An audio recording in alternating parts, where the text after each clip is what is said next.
Today is our scheduled pre-bid conference for the upcoming opening of bids scheduled on November 18, 2024. Our projects to be opened by November 24 are CY 2025 projects based on our National Expenditure Program. And to tell everyone that these projects have no budget yet, however, we are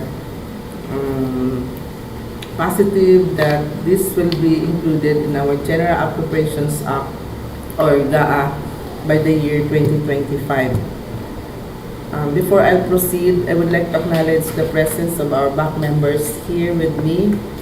Starting to my right, Ma'am Jennifer Barrias of the Administrative Section.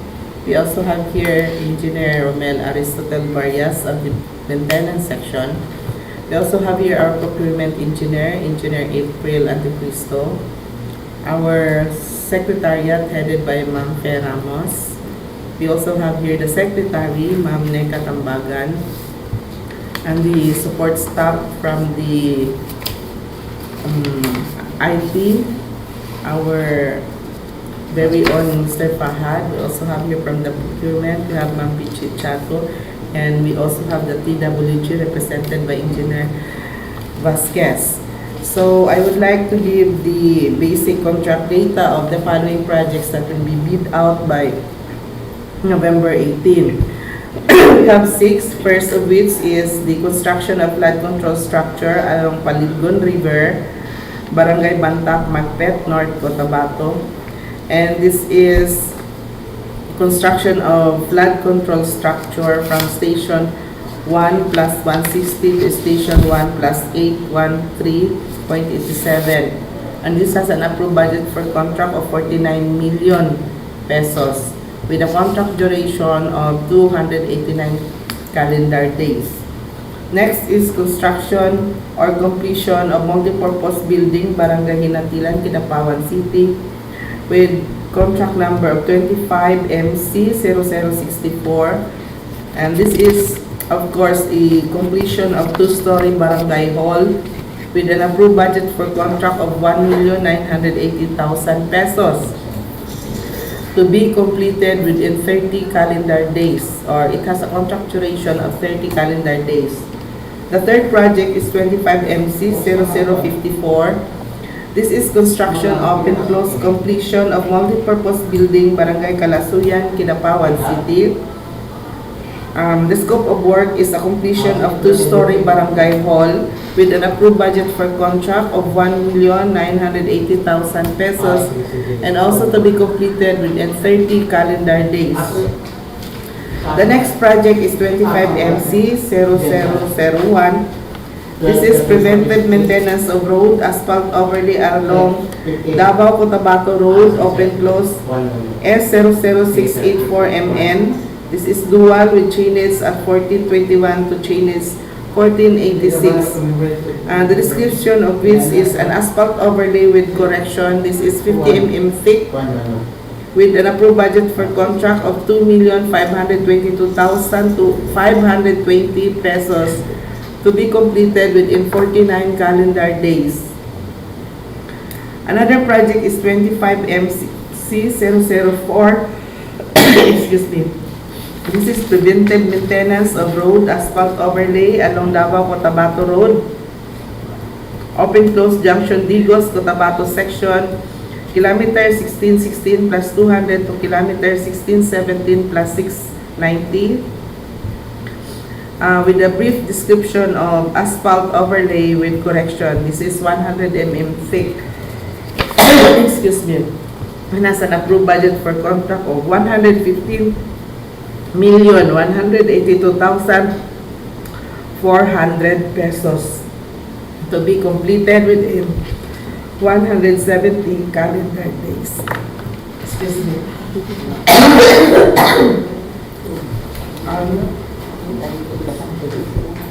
The last but not the least is excuse me.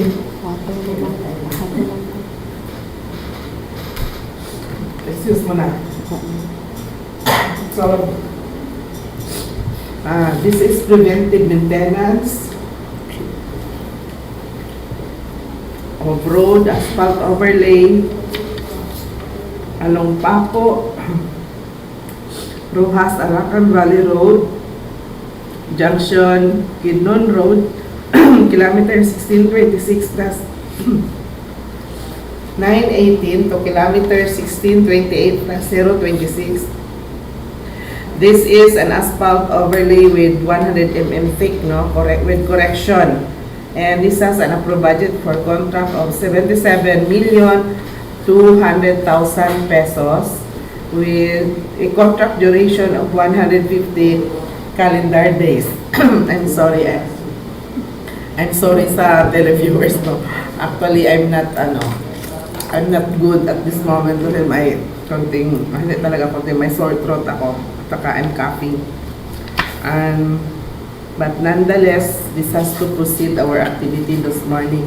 So, for the requirements of the bidding documents, for the whatever documents to be submitted, for the technical and financial components, I'm giving the floor to our Secretariat, Ma'am Pichi Chato, for the explanation and what to do.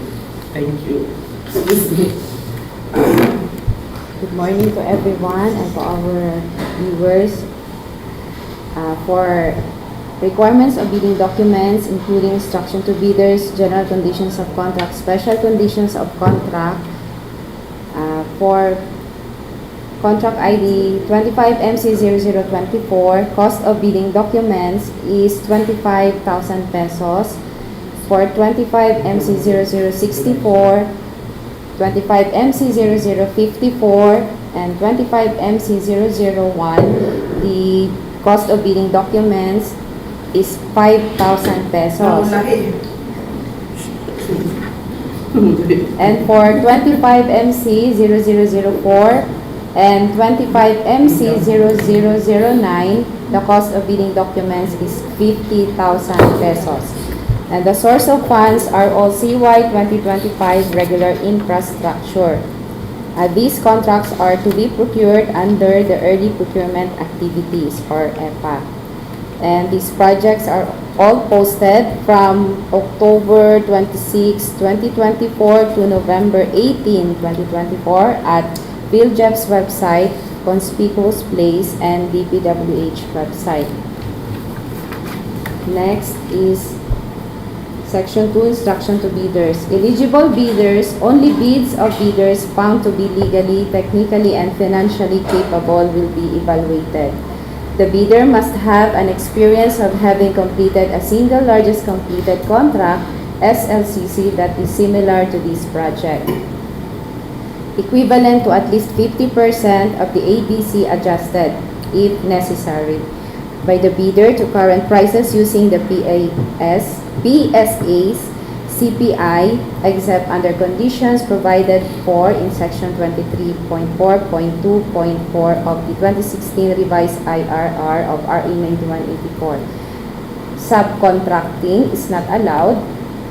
And for bid security, the bidder shall submit a bid securing declaration or any form of bid security in the amount indicated in the bid data sheet, which shall be not less than the percentage of the ABC in accordance with the schedule in the bid data sheet.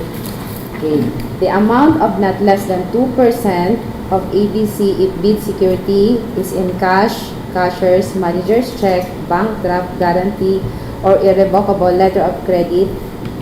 For 25MC0024, the ABC is 49 million, 2%, not less than 2% of ABC if cash, cashier's, manager's check, bank draft guarantee, or irrevocable letter of credit. The amount is 980,000. If the bid security is in surety bond callable upon demand,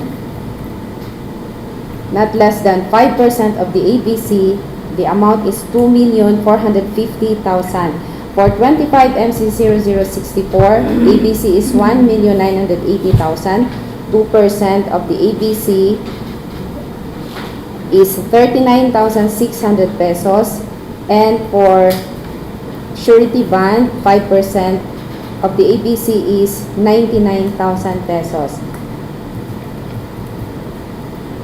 Same with 25 MC0054, 1,980,000, and the required amount of 2% of the APC if cashier's manager's check, bank draft guarantee, or irrevocable letter of credit, 39,600.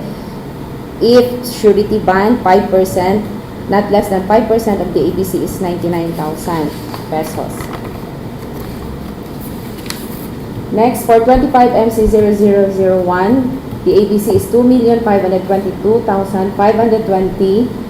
The 2% of this is the required bid security amount is 50,450 pesos, while for 5% for if bid security in the form of surety bond, 126,126 pesos.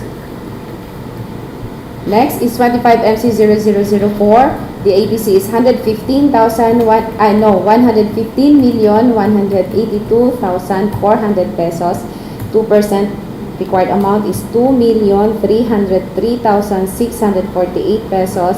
And for 5%, the required is 5,759 pesos, 59,120 pesos.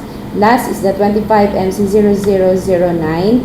ABC is 77,200,000 pesos. The required amount is 2%, 1,544,000 pesos. While for 5% is 3,860,000 pesos. The bid and bid security shall be valid until March 11, 2025. Any bid not accompanied by an acceptable bid security shall be rejected by the procuring entity as non-responsive. Okay, thank you.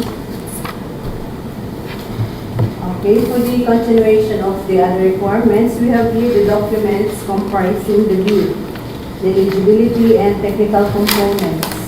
The first envelope shall contain the eligibility and technical documents of the bid as specified in Section 9, which is the checklist of technical and financial documents.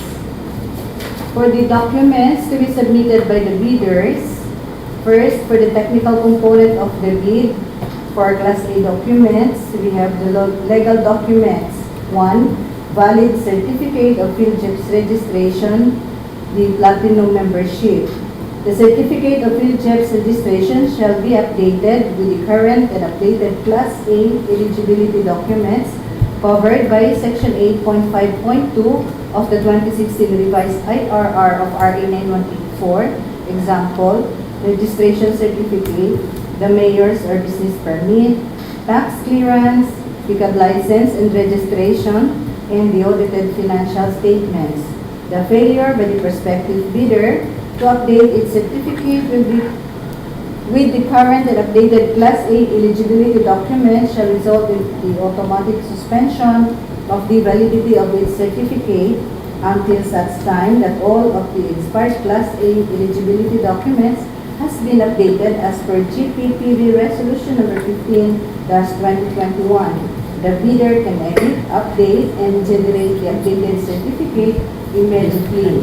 For the technical documents, we have the statement of the bidder of all its ongoing government and private contracts, including contracts awarded but not yet started, if any, whether similar or not similar in nature and complexity to the contract to be bid. The statement of the bidder's single largest completed contract or the SLCC, similar to the contract to be bid. The SLCC shall be supported by an owner's certificate of financial acceptance issued by the project owner other than the contractor, or a final rating of at least satisfactory in the constructor's performance evaluation system or the CPES. In case of contracts with the private sector, an equivalent document shall be submitted.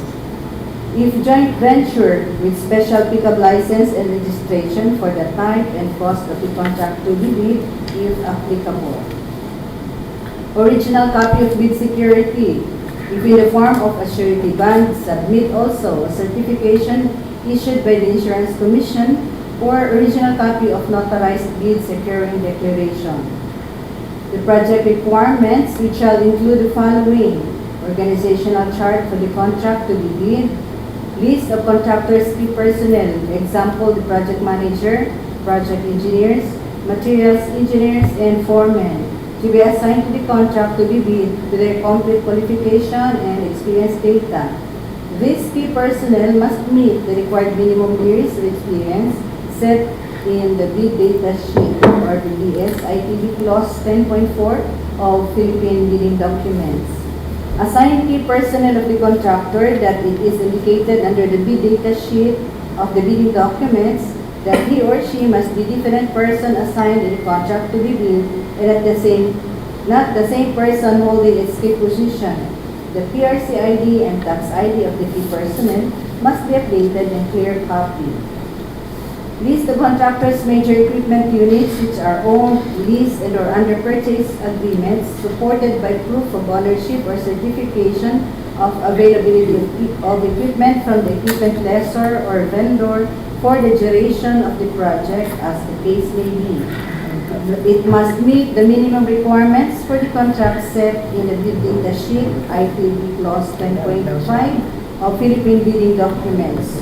Department Order Number 11, Series of 2017, inclusion of the minimum materials testing equipment in the technical component of the bid. Considering that materials testing equipment are essential during construction stage of the project, it shall therefore be included in the technical requirement of the bid together with the other major equipment as contained in the technical envelope, which shall be subjected to preliminary examination and further verified during the post-qualification stage. Using Form DPWH -15, list of contractors' major construction and laboratory equipment units to be assigned to the contract supported by certifications of availability. Original duly signed omnibus sworn statement with 10 statements using the required form attached in the Philippine bidding documents. And, if applicable, original notarized secretary certificate in case of a corporation, partnership, or cooperative, or original special power of attorney of all members of the joint venture, giving full power and authority to its officer to sign the OSS or the Omnibus Sworn Statement and do acts to represent the bidder.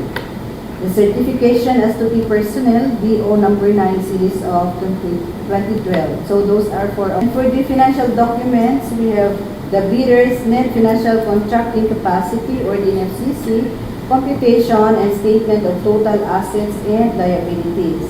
The computation of a bidder's NFCC must be at least equal to the ABC to be bid, calculated as follows. NFCC is equal to current assets minus current liabilities times 15, then minus the value of all outstanding or uncompleted portions of the projects under ongoing contracts, including awarded contracts yet to be started, coinciding with the contract to be bid. The values of the domestic bidder's current assets and current liabilities shall be based on the latest audited financial statements submitted to the BIR. For the Class B documents, if applicable, duly signed venture agreement in accordance with RA number 4566, it is IRR in case the joint venture is already in existence, or duly notarized statements from all potential joint venture partners stating that they will enter into and abide by the provisions of the GVA in the instance that the bid is successful. Each partner of the joint venture shall submit their respective field check certificates of registration in accordance with Section 8.5.2 of this IRR. The submission of technical and financial eligibility documents by any of the joint venture partners constitutes compliance, provided that the partner responsible to submit the NFCC shall likewise submit a statement of all of its ongoing contracts and audited financial statements.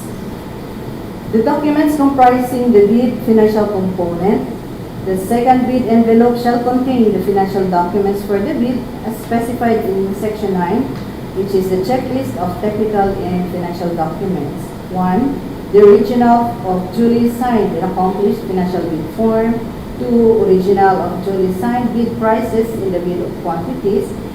3. Duly accomplished detailed estimates form, including a summary sheet indicating the unit prices of construction materials, labor rates, and equipment rentals used in coming up with the bid. And 4. A cash flow by quarter.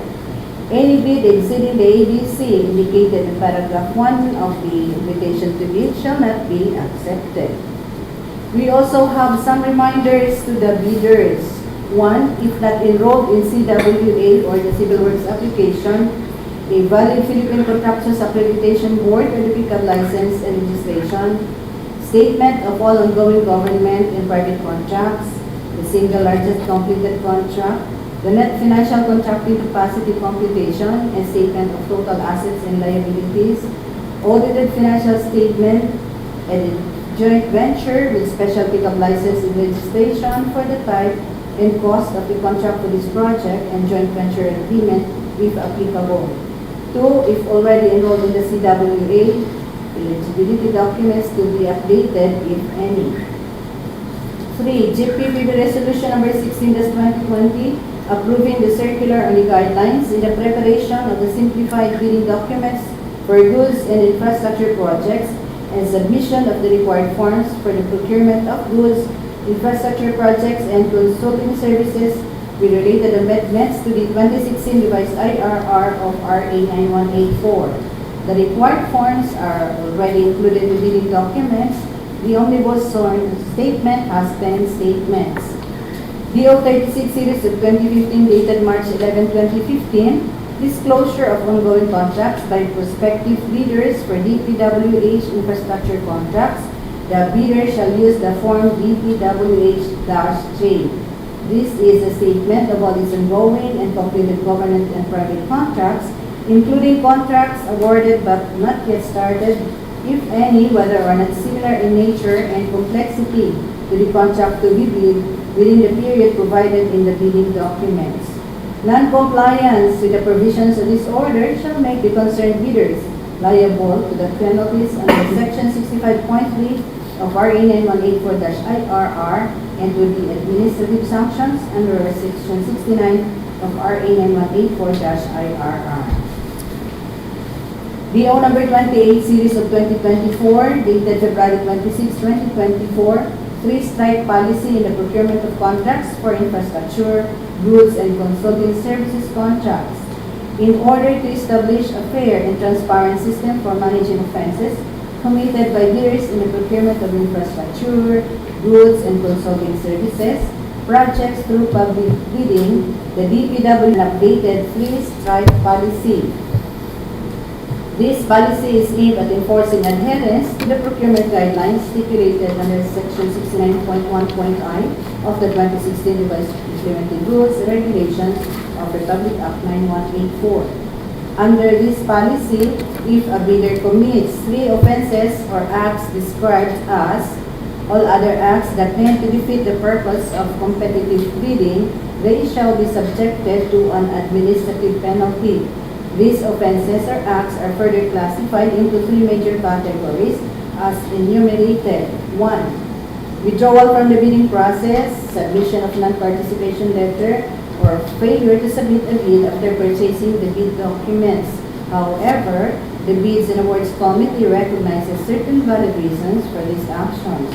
2. Submission of late bids without valid reasons as determined by the VAC. Exceptions will be considered under extraordinary circumstances such as force majeure.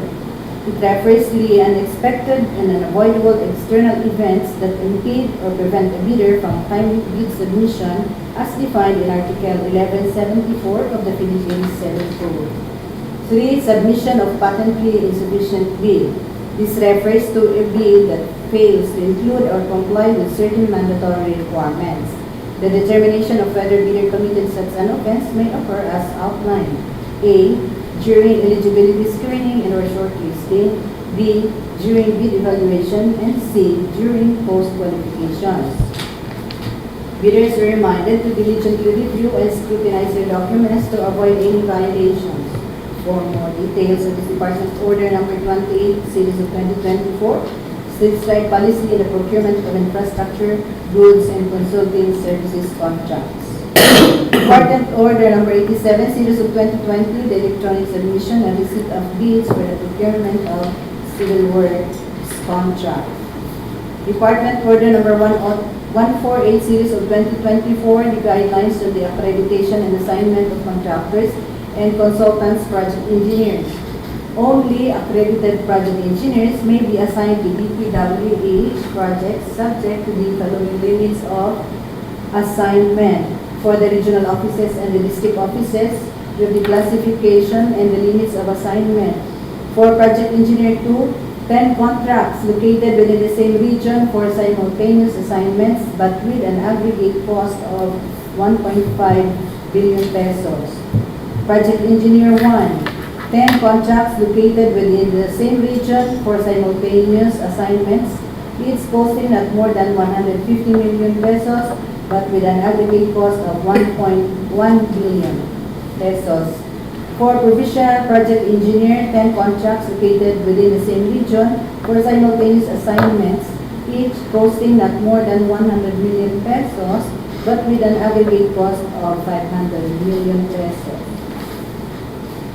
Department Order Number 98, Series of 2016, the revised guidelines on the accreditation of contractors, consultants, materials engineers.